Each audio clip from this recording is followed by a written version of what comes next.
প্রিয় দর্শক, সম্প্রতি ভারত পাকিস্তান সংঘাতের ফলে নানা ধরনের প্রশ্ন উঠছে। তবে সবচেয়ে বড় প্রশ্ন হলো, ট্রাম্প পাকিস্তানের সুরে কথা বলছেন, কিন্তু সেটি কেন? এ ব্যাপারে প্রশ্ন রয়েছে অনেকের।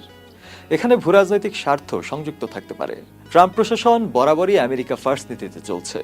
যদি তার প্রশাসনের মতে পাকিস্তানের সঙ্গে সম্পর্ক রাখা যুক্তরাষ্ট্রের নিরাপত্তা বা অর্থনৈতিক স্বার্থে আসে, তবে তিনি পাকিস্তানকে সমর্থন করতেই পারেন। অন্যদিকে চীনকে ভারসাম্য করার কৌশল এটি হতে পারে, কারণ পাকিস্তান চীনের ঘনিষ্ঠ মিত্র।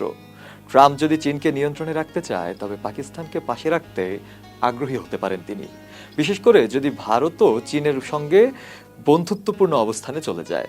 আবার ব্যক্তিগত বা প্রাতিষ্ঠানিক কারণেও বা প্রশাসনিক কারণেও এটি হওয়ার সম্ভাবনা রয়েছে।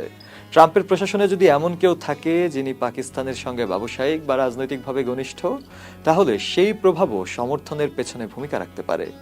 আবার একটি অন্যতম কারণ হতে পারে মুসলিম বিশ্বের দৃষ্টি আকর্ষণ। কোনো আন্তর্জাতিক মুসলিম ইস্যুতে পাকিস্তানকে সমর্থন করে ট্রাম্প যদি মুসলিম বিশ্বের মন জয় করার চেষ্টা করেন, তাহলে তা কৌশলগতও হতে পারে। যদিও ট্রাম্প অতীতে মুসলিম নিষেধাজ্ঞার মতো নীতিও গ্রহণ করেছেন, তবে এবার পাকিস্তানকে সমর্থন করার মধ্য দিয়ে তিনি সেই নীতির একটি বিপরীত প্রতিক্রিয়া ব্যক্ত করার চেষ্টা করছেন হয়তো।